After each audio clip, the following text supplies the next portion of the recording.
कौन है बे? द्वारका प्रसाद जी, दौलत का भंडार हमारे घर में। पधारिए पधारिए पधारिए। धन्यवाद धन्यवाद धन्यवाद। सेठ जी, आपने खुद क्यों कष्ट किया? मुझे हुक्म किया होता तो मैं भागा भागा आपके पास चला आता और जूतों की तरह आपके पाँव से लिपट जाता। कैसी बातें कर रहे हैं आप? अरे नहीं सेठ जी, मैं सच कहता हूँ। मैं दौलत को देवी समझता हूँ और दौलत वालों को देवता। खैर, ये तो आपका अपना ख्याल है, लेकिन इस वक्त गर्ज मेरी है, इसलिए मैं आपके पास चला आया हूँ। हुक्म तो कीजिए सेठ जी, क्या सेवा करूँ आपकी?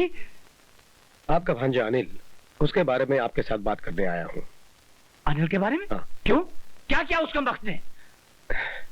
उसने हमारी बेटी का दिल चुरा लिया है। ऐसा? उसने चोरी का धंधा शुरू कर दिया है? मैं अभी जाकर दिल लेकर वापस आता हूँ। नहीं नहीं, आप बात को समझे नहीं साधुराम जी। दरअसल मेरी इकलौती बेटी मोना के लिए मैं अनिल का रिश्ता मांगने आया हूँ। जी? ऐसा? यानी कि आप अपनी बेटी का रिश्ता मेरे भांजे के साथ करना चाहते हैं? ये कैसे हो सकता है सेठ जी? अनिल एक नेक, ईमानदार, शरीफ और पढ़ा लिखा लड़का है और इसीलिए हमने उसे अपना दामाद बनाने का फैसला कर लिया है। सेठ जी, मैं समझ में नहीं आ रहा कि मैं क्या कहूँ और ये क्या करूँ। आप बैठे क्यों हैं? खड़े हो जाइए। मेरा मतलब है कि आप खड़े क्यों हैं? बैठ जाइए ना, मैं अभी आता हूँ। लेकिन बात तो सुन लीजिए। जी जी फरमाइए। शादी के बाद हमारी बेटी यहाँ नहीं रहेगी, बल्कि अनिल को हमारे साथ रहना पड़ेगा। मतलब कि अनिल को आप अपना घर जमाई बनाना चाहते हैं? बस यूं ही समझ लीजिए। सेठ जी, एक बात कहूँ, बुरा तो नहीं मानिएगा? नहीं नहीं, कहिए। इस फैसले के लिए मुझे अपनी घरवाली से जरा राय लेनी पड़ेगी। नहीं नहीं, जरूर लीजिए। जरूर। हाँ बैठी ना। आजी सुनती हो? सुनती हो? आजी सुनती हो? यहाँ तो कोई नहीं। चलो अच्छा हुआ, खुद ही नाटक करके सारा पैसा सेठ से वसूल कर लेता हूँ। अरे सुनती हो? इस शहर के सबसे बड़े रईस सेठ द्वारका प्रसाद जी अपने बेटे अनिल का रिश्ता मांगने आए हैं। हाँ, उसे अपना घर जमाई बनाना चाहते हैं। अरे तुम्हारी अक्ल पर पत्थर पड़ गया क्या?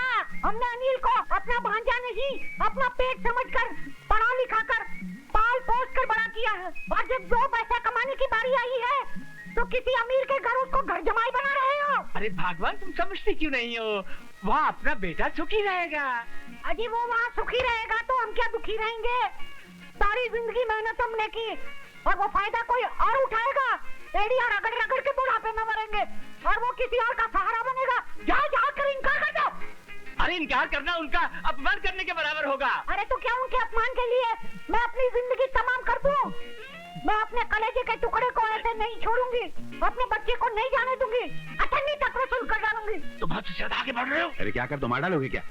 अरे तुम हद से ज्यादा आगे बढ़ती जा रही हो। अरे क्या बात करते हो? माफ करना, आज जिंदगी में पहली बार तो मौका मिला है और तुम कहते हो हद से ज्यादा बढ़ती जा रही हूँ। मेरा घर भर जाने दो, मेरी मुट्ठी गर्म हो जाने दो, उसके बाद मेरे बच्चे को जाना है तो चले जाने दो। और पैसे किधर? और पैसे किधर? नहीं, बाद में लूंगा। जाओ, जाकर हाँ कर दो, मैं राजी हूँ। जाओ। सेठ जी, मैंने अपनी घरवाली को राजी कर लिया है। बहुत अच्छे। बस अब यूँ समझिए कि रिश्ता तय हुआ ही हुआ।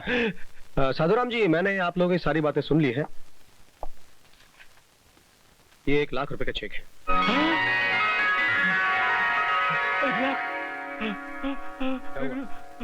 क्या हुआ? क्या हुआ साधुराम जी? क्या हुआ? जी कुछ नहीं, बस बेटा दिल और घर से जुदा हो रहा है ना, उसी गम में बस चक्कर आ गया। अरे जी, अनिल बेटा भी आ गया।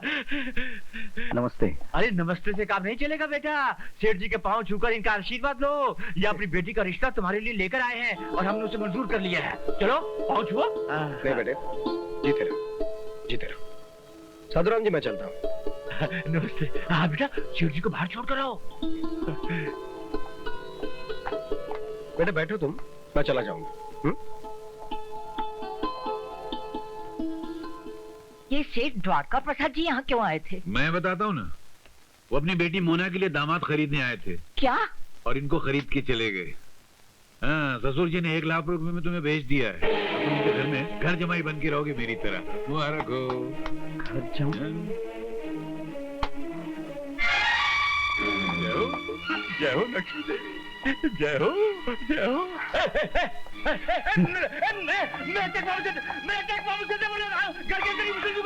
डैडी बताइए ना, कौन सी खुशखबरी है? मैं तुम्हारा रिश्ता अनिल के साथ पक्का करके आया हूँ। क्या? ये रहा आपका चेक। जी हाँ, ये लाख रुपए का चेक मुझे खरीदने के लिए जो मामा जी को देकर आए थे वो लौटाने आया हूँ। मैं गरीब जरूर हूँ सर जी, मगर बिकाऊ नहीं हूँ। घर जमाई बनकर मेरी खुददारी को नीलाम करने वालों में से नहीं हूँ।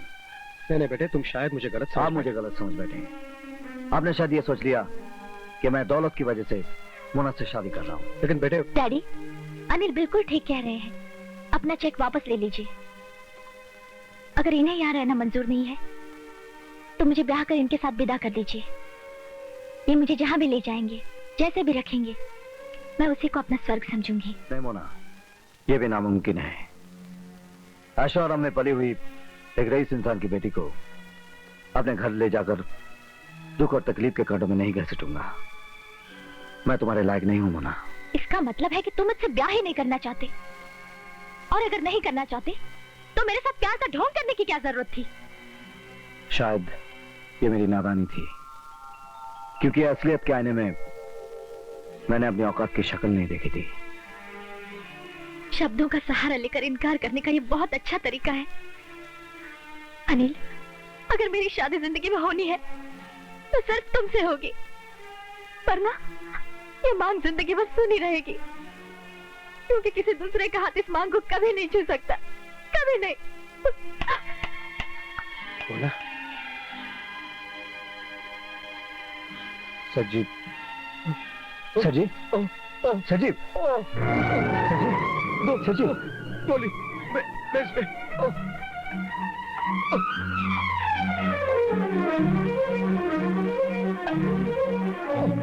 लीजिए।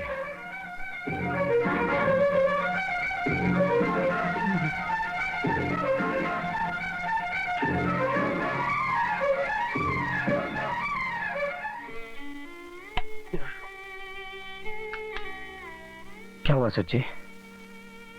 कुछ नहीं।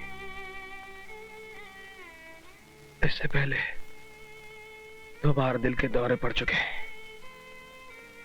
सजीव, अगर मेरे कारण आपको तकलीफ पहुंची है तो क्षमा मांगता हूं। नहीं बेटे, इसमें तुम्हारा कोई कसूर नहीं। अगर कसूर है तो मेरी किस्मत का है कि भगवान ने मुझे बेटा नहीं दिया। बेटे, मैं दिखने में ऐसा हूं, लेकिन अंदर से मैं बिल्कुल खोखला हो चुका हूं।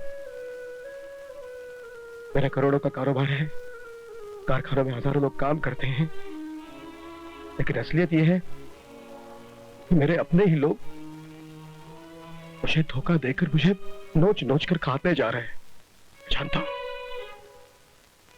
और इस बीमारी की वजह से इन सारी जिम्मेदारियों को संभालने की अब मुझ में ताकत नहीं है बेटे। जिस दिन पहली बार मैंने तुम्हें देखा तो ऐसा लगा कि तुम्हारी शक्ल में भगवान ने मेरे पास मेरा बेटा ही भिजवाया है, मेरे हर दुख को मिटाने वाला, मेरे सारे कारोबार को संभालने वाला। मगर बेटे, अगर ये मेरी दौलत तुम्हारे और मोना के प्यार के बीच दीवार बनकर खड़ी है तो मैं मेरी ये सारी दौलत दान देकर उस दीवार को गिरा दूंगा। सच्ची? मैं जानता हूं बेटे, घर जमाई बहुत गिरा हुआ शब्द है, लेकिन मैं तुम्हें घर जमाई के रूप में नहीं, मेरे बेटे के रूप में इस घर में लाना चाहता हूं। तुम जैसे बेटे को पाने के लिए ये मामूली दौलत ही क्या, मैं 100 जन्म कुर्बान करने के लिए तैयार हूं। आज आपने मुझे खरीद लिया। इतनी इज्जत, इतना प्यार इस अनाथ को आज तक किसी ने नहीं दिया। आपके इस प्यार के लिए आपका ये बेटा सब कुछ करने को तैयार है बाबूजी।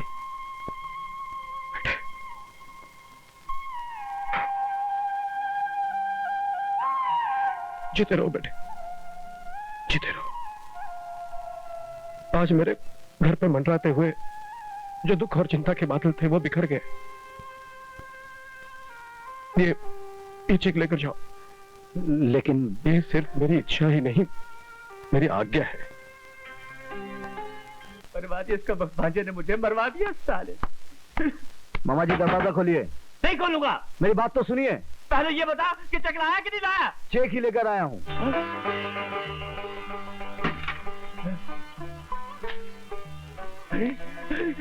जय हो लक्ष्मी माँ, जय हो जय हो जय हो। क्या ये? दहेज की लिस्ट। अच्छा, ₹1,00,000 का चेक देखा तो दहेज की लिस्ट याद आई। अभी देता हूँ। ये क्या? Xerox copy. अच्छा, अभी देता। ये क्या? जेरॉक्स।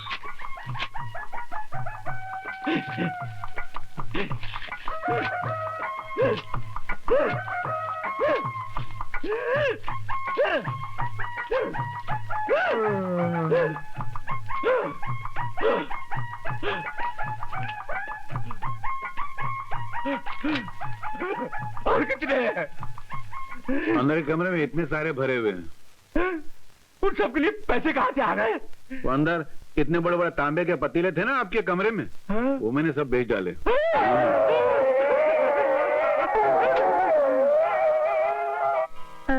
ये कौन है? मालकिन, मैंने आपसे अपने बेटे के बारे में जिक्र किया था ना, ये वही है रमेश। अच्छा अच्छा, ठीक है बेटा, जीते रहो। बड़ा खुददार और नेक लड़का है मालकिन। मैंने बड़ी मुश्किल से इसे शादी के लिए, मेरा मतलब है आपकी सेवा में रहने के लिए राजी किया है। अब देखिए माँ जी, अगर आप मुझसे दिन रात सेवा करवाएंगी तभी मैं यहाँ पर रहने के लिए तैयार हूँ, वरना घर जमाई बनकर मुफ्त की रोटियां तोड़ने का पपलू, अब मेरा मतलब है खाने का पपलू, मेरे स्वभाव में नहीं है। It's not my habit. I am a very. Gopal Das ji, मुझे बहुत दुख के साथ कहना पड़ रहा है कि आपके हीरे जैसा लड़का मेरी मोना की किस्मत में नहीं है। लेकिन क्यों, क्या बात हो गई? क्या बाप बेटी दोनों एक हो गए हैं। उन्होंने मोना की शादी उस भिखारी अनिल से तय कर दी है। इतवार को तो शादी भी है। गोपाल दास जी, मैंने जो आपको तकलीफ दी है उसके लिए क्षमा करें। क्यों बाबू, बड़ा बबलू फिट करना चले थे? मुझे घर जमाई बनाने चले थे? बन गया ना मैं करोड़पति। निराश क्यों होता है? मैं भी चुप बैठने वाला जानवर नहीं हूँ। कमाल है, इतना खूबसूरत नौजवान बेटा है मेरा, इसे क्या मैं मुफ्त में जाने दूंगा? कम से कम लाखों में बेचूंगा, लाखों में। देख लेना, इस घर की 4 दीवारी में जहरीले पंजों के वो जाल बिछाऊंगा कि तू इस घर का दामाद बन के रहेगा और मैं इस घर का मालिक। वाह बापू, हो तो ऐसा। अच्छा बापू, मैं चलता हूँ। कहाँ जा रहा है तू? उस भिखारी के पास? अरे वहाँ कैसे जा सकता हूँ? तो वहाँ के तो कर्जदारों को मुझे 60-70 हजार रुपए चुकाना है। हाँ, अगर आप देते तो मैं वहाँ का पपलू फिट कर दूंगा। मेरे पास नहीं है। नहीं है। हाँ तो ठीक है, तो और के पपलू फिट करता हूँ। वो बात ढूंढता हूँ जिसके पास ये हो। कंगाल। देख देख देख, तू कहीं भी जा, लेकिन टेलीफोन से कनेक्शन बनाए रखना। मैं तेरा यहाँ पपलू फिट करता हूँ।